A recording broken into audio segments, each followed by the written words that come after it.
asked me what I thought, I said I hadn't cornered the market on losing money in wrestling. Please go right ahead. You hear me? Go ahead. Go ahead and do what, you know, he's going to do what we can't do. Okay. So, anyway, I think you need to tell the building that I feel like I'm missing something. I don't know. I brought you something, but I don't remember. That's okay. That's a little early, boy. Yeah. Forgive the rugged look, boy. What do you call it when you're actor? Transitioning? No. You're researching for a role. Okay. Oh. Yeah. Yeah. Researching for a role. That's actually what you yeah. call it. Researching for a role. That's the exact terminology. Yeah. Forgive the rough look. I'm researching for a homeless part I got coming up. There you go.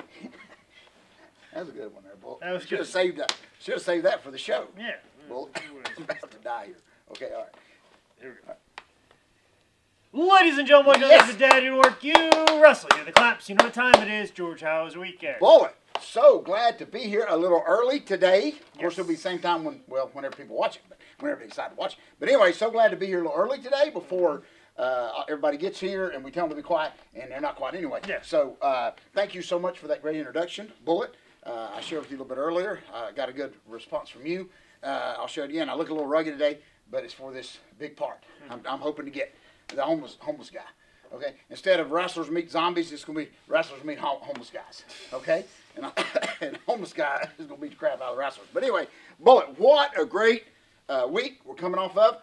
I'm a little froggy. Remember the one little rascal, Dark Journey? Remember the one little rascal that was always froggy? Yeah. He talked froggy-ish. But anyway. His name was Froggy. Yes, very good. But anyway. Very clever names, those little rascals. See, they were doing it before I was doing it. Everybody makes fun of me for doing it. But anyway, boy, thank you. A great AML show this past weekend at Benton. Well, thank me. I didn't do anything with the AML show. But don't worry, I opened the door for you. Okay. I said that nobody can work, and so it left the door for you to come in because you can work. But anyway, boy, a great show at the Benton Convention Center.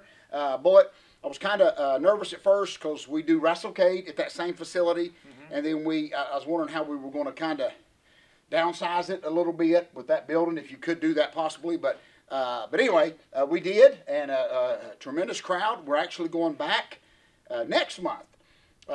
Benton Convention Center. So it was a great time. Bullet met a lady. Let me tell you something.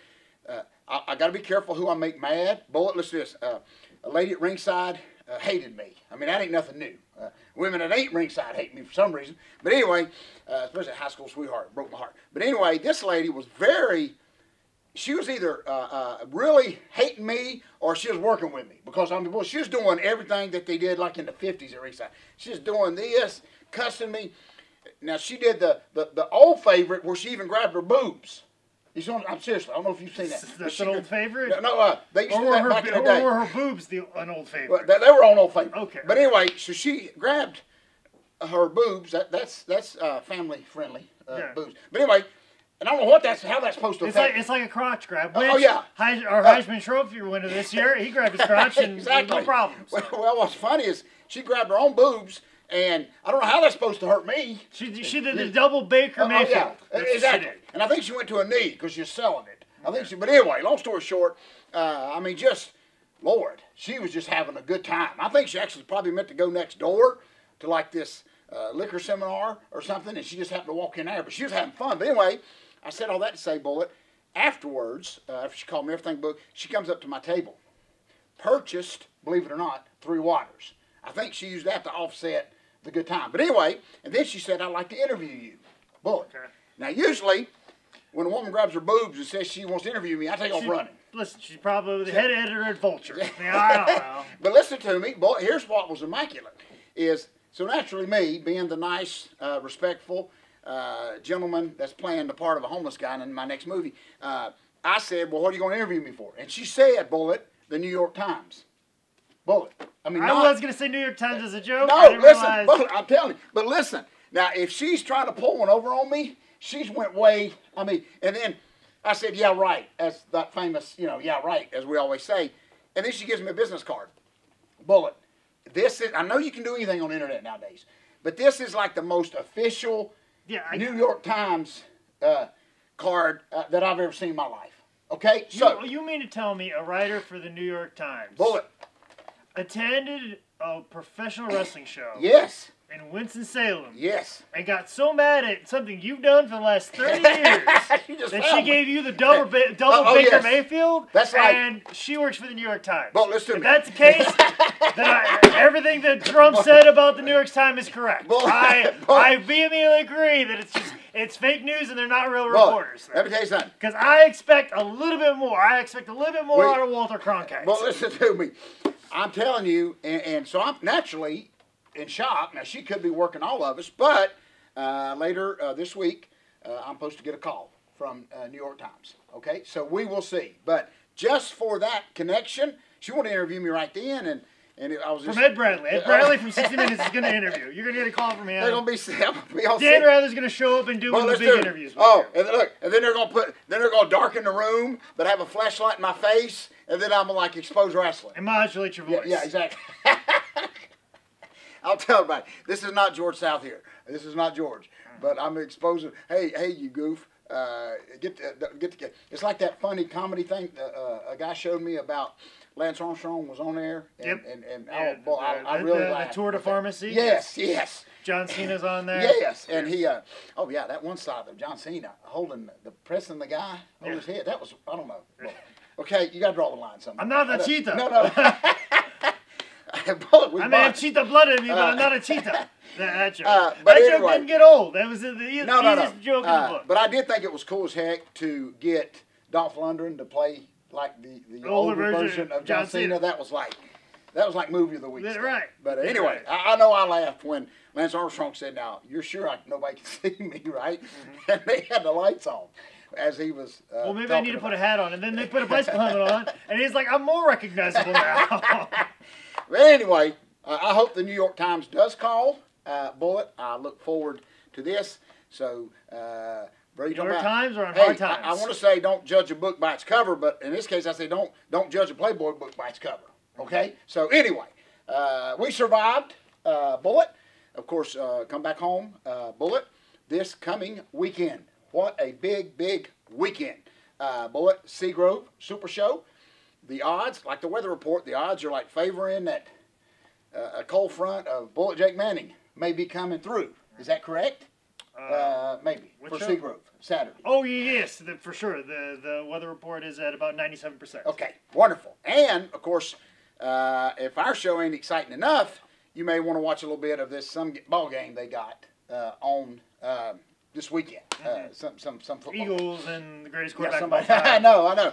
The biggest psychopath ever to put on a pair of pads and a helmet. Listen to me. I'm going to tell you something, Bullet. And of course, my Cowboys will be home watching with me. But I just think it's funny that, anyway. But I don't know if you saw this. This ain't going in the idiot bag or nothing. But, you know, Tom Brady's been doing a radio interview with this certain radio station for like 15 years. I mean, they've just been real respectful. Well, one of the hosts actually made a smart comment about his little girl. A little derogatory I comment. I don't know the context, or I don't know what could be said or what you could be doing to get to that conclusion. That's what I'm saying. I mean, here's about a little girl. Here's a guy that's got rings on his toes. He's got Super Bowl ring. There's something else to talk about. I think he called his daughter like a brat or something. I mean, something goofy. And Tom Brady did what we would have done. He was a pissant. Yes, exactly. And Tom Brady did what all of us dads would do. He just ended it. He got up and walked right off. And even did it, instead of just turning a table over and firebombing somebody through it and torching the place, he did it in a respectful way. He said, guys, I've been coming here, showing y'all the utmost respect, and I just think that was uncalled for, and I'm out of here. So anyway, I don't know why I had that. Well, and then they want to fire that guy, and Tom's like, no, don't fire the guy. He makes mistakes. Like the biggest baby face in the world. Tom Brady's going to hire him. Yeah, he's like, no, don't fire him. He made a mistake. It's okay. Tom Brady's going to Tom Brady saved his job. He calls out our pissant. Tom Brady's going to buy the guy a radio station. Yeah. Anyway, I don't understand nothing. But nothing makes sense. And so, anyway. I have been enjoying, you should check out because it's free and it's on Facebook, Tom versus Time or Time versus Tom. It's a Tom Brady documentary. It's 15 minutes long each episode, and you just see how much of a psychopath he is.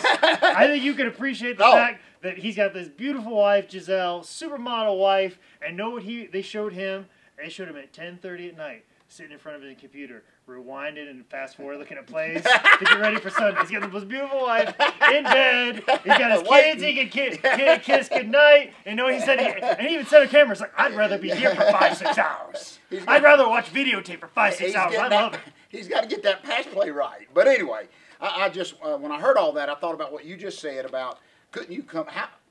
What is in your mind to get to that topic of discussion when you've got Tom Brady on there and you could just talk about his rings? Oh, or him being a crazy person. I'm fine with all that. Anyway, it'll be this weekend, Bullet. Thank you so much. I know you got a lot coming up. Maybe something tomorrow. Did you just pick something up? I saw. No, not necessarily. The next couple weeks are a little bit lighter than usual, but that's okay. But time is ticking on my career. Well, that scared me to death. I don't even know how to turn that on.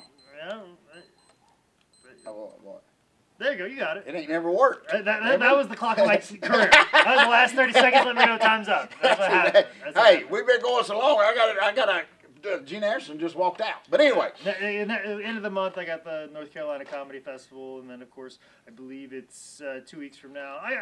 Actually, next week I have a comedy show. All Organic Comedy Open Mic, February 8th and then February 16th. I have the Cabarrus Brewing Company. And I'm putting together a monster run, George. Oh, boy. Monster run already confirmed. Oh. Already confirmed. Boy. We have Des Moines, Iowa. Boy. May 5th. We have Nashville, Tennessee, May 7th. Boy, that's very Kansas City territory. We're working on even some other places. Chicago, Indianapolis, possibly Fayetteville, Arkansas, possibly Kansas City. Dang. We have on the gamut. Seriously, I gotta make Des Moines. That's my old 1982.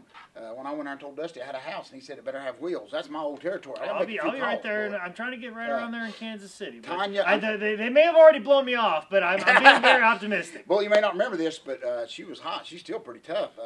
Country singer Tanya Tucker actually owns right there in Des Moines. She owns at one time she owned this beautiful restaurant, and I mean, and so she did comedy. I gotta make a few calls, boy.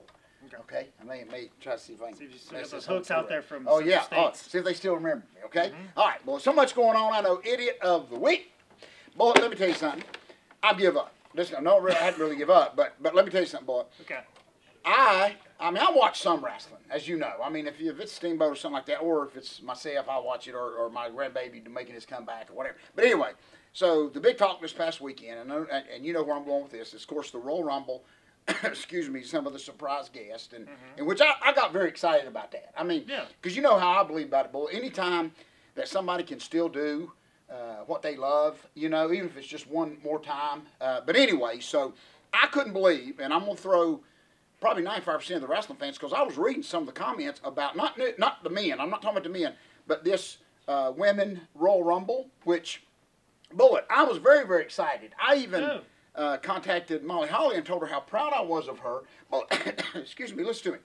We just don't care. But you know, time don't really catch up with us. But you know, you ain't been in the ring in a while, and there's a lot that you could be concerned about. I mean, you know, are the fans going to remember me or whatever? But anyway, I just thought it was like the greatest thing in the world that these 4 or 5 ladies actually came back one more time. Yeah. But I couldn't believe, and I just couldn't believe the negative. I don't know if some of the negative comments on these old women, basically, is what they said. And it just blew my mind. I mean, do you realize, and correct me, Bull, if I'm wrong, but Lita did like a moonsault. Yeah. You know what I'm saying? She like got up off the couch, put muffins in the oven, and then went and did a moonsault. It ain't like she's been doing a moonsault, for heaven's sake. So, anyway. Real quick. You had moms in there. Boy. Somebody's mom was in there. Like, there were several moms in there. Yes. And Bullet, just the nostalgic feel. I was very excited. They created people. I know. They created people and they're going to beat somebody up. Bullet, I love that. I did. And so it's our show, and I'm going to throw, it was some of the comments were real old. I mean, real ugly about him. And I just never understand that. It doesn't matter if it's Kiss going in the Hall of Fame. It doesn't matter if Terry Funk getting in the ring one more time. I know, I've heard it all, but I just think, in my mind, and it's our show, and I'm going to throw those fans, not all of them, but a bunch of them, will just think that was the dumbest thing in the world, saying, you know, couldn't they have done anything else? But seriously, what? I mean, there's nothing, you know what I'm saying? Those were, I think Tori Wilson actually came out. I mean, just here's what you stupid fans don't understand. Just the nerve in their minds to convince themselves that I can go back out there one more time when they're happily, they don't have to do it. They're all very comfortable where they're at. So anyway, I'm going to take one up, especially Molly Holly. Now, I'll punch you for that. I'm actually looking to say I'm going to come to your house if you say something about Molly Holly. I mean, I just couldn't believe that, Bullet. Here's my question. I'm going to shut up. We're going to throw those fans' negative comments in our idiot bag. Does anybody just enjoy the moment anymore? I don't think they do. No. Bullet. You know what makes me mad? It's like it took them longer to comment bad on it than the actual was out there. Does that make sense? So anyway, I just want to throw those very negative, ugly comments when the ones making the comments I know couldn't do what those girls did. And it ain't just getting in the ring, Bullet, but it's the nerve just to say I'm going to do this. Yeah. I'm going to do this. And just Vicky Guerrero. I thought she was going to die. When she went over the top rope, like, this is where she dies. This is where she doesn't grab the top rope and she gets pile driven from the ground down. But she hung on the top rope and went right over. I was like, I told my girlfriend, well, here's the most terrifying part of the Rumble. See, for the fact that they didn't have to do it. No. You see, that's the whole point. And they did it, and I know, and it may not have bothered them, but I just thought little Ruby Riott getting pressed onto the turnbuckle pad, which has got a little turn, so she hit like all rib on steel. God bless her. I was like, I ain't gonna do that. No, and it just blows my mind that people can actually find. I don't know. I'm just different. I just thought it was neat. Whether they come back or not, who cares? It's just that moment, Bullet. Even some of the guys coming out, I just think that's a special moment. That's what SummerSlam or whatever it was called, Royal Rumble, was all about. The SummerSlam Royal Rumble, Mike Lee, leading into WrestleMania. But anyway, so just shut up, people. WrestleMania. Yeah. Just people shut up. That's all I'm saying. So anyway, we're going to throw those negative, ugly comments in this. Many things says something negative the fact that Ronda Rousey just walked out after these girls bust their hump for like an hour. Yeah, and some of these girls have been doing this for fighting for an opportunity like this for decades. And you know, I've done heard that everybody hates her, but I want them to say it to her face. Now she's a very Luthez-ish. You see what I'm saying? She may not be tough, but I ain't seen nobody try it. You know, it's like Luthez sitting over there, and they told me to go over and try him. I said, you go try him. I mean, they may not be, but it's easy to sit on the keyboard and talk about Ronda Rousey, but I want somebody to go to her. Exactly. You should and say it. Then it'd be a different story. And I'm sure it wasn't like she was like, I want to make sure that I go out. They're probably like, no, go out there. Let people know. That's exactly right. That was WWE's idea. So. And boy, I know. And see, I don't understand any of it. So why would you hate on her when it was clearly them going, go out there, look at TMZ and let everybody know that you signed your contract. Well, see, boy, and I know you saw. I get why they did it, but like at the same time too, it's just like. Well, this was these girls' special moment, but I guess you know, they put Brock Lesnar and that monster out there, and I know you saw this little note. Is after the match, they actually pulled him to the side and talked to him about being too stiff with each other out there. I kind of like that. Anytime anybody has a meeting about being too stiff, I love that. Well, when they have a slow motion of Brock punching Braun right in the head, and you see his head snap back, and when you have pending lawsuits for CTE, like class action lawsuits building against you, that's probably not a good idea. That probably not a good idea. Yeah, that's probably not a good idea. So. People the bottom line is just be quiet and enjoy the moment. That's all we're saying. So anything else real quick? It's enjoyable. Like it, love it. It was fun. No, exactly. Every bit of it. And be glad that they can still get on a plane and go do something that they really love doing. And if it's ends up doing like the Ronda Rousey, just be happy that she's part of the company now. I know. It's great. Yes. She's part of the company. I know you're tired. I know you're tired of me saying it, and I will always hold this against the fans. I told you the Hall of Fame deal. Kiss was going to do one song. Okay, Kiss was going to do one song. And the original four, and then everybody started complaining, well, we don't want the original four, we want the one that's now, and then they just said, forget it. One quick note, everybody knows I'm a big Kiss mark. Bullet, listen to me. This is very George Southish. Do you remember Vinnie Vincent, the actual guitarist that has disappeared for years? Bullet, he has resurfaced.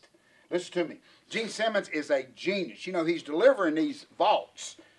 They cost $2,000, and it's a legitimate vault of some early music. It's just unbelievable. It's $2,000, but he hand delivers them to you. Okay, I may do it, Bullet.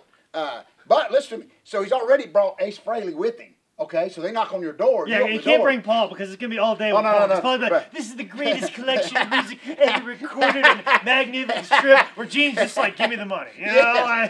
But Bullet, what? So they found Vinnie Vincent. He still looks good. Bullet. I mean, he still got got the long hair, and he just said he wanted to. He just walked away from it, but you watch, Bullet. He and I, they ain't said nothing about it yet, but Gene's already talking to him. And I'm telling you, you watch. Now they're going to knock on your door. Dollar signs. Oh, and Vinnie Vincent, who nobody's heard of in years, didn't know what happened to him. He's resurfaced. There's all kind of stuff now of him and Gene talking, so who knows, Bullet. They may be a tour with like all 42 members. Do you see what I'm saying? I mean, getting them all. But I just think that's cool that they knock on your door, you open up, there they are. Okay? Anyway, so a lot going on. Gene standing there unimpressed. Yes, but listen to me, wrestling fans. I know how much. I just ordered another case this week. I'm very excited about all the support behind the second greatest book ever written. But, fans, listen to me. We're talking about Kiss. We're talking about Gene Simmons. We're talking about him knocking on your door. But what will not be in the vault is the second greatest book of all time. But there will be a Love Gun, which may or may not be available at highspots.com, where you can get the second greatest book of all time. If you want to know more about what I'm doing this weekend, especially how Seagrove's going, make sure you follow me on Twitter at @ManScottManning or on Instagram at @ManScottManning. This has been another edition of Dad, You Don't Work, You Wrestle.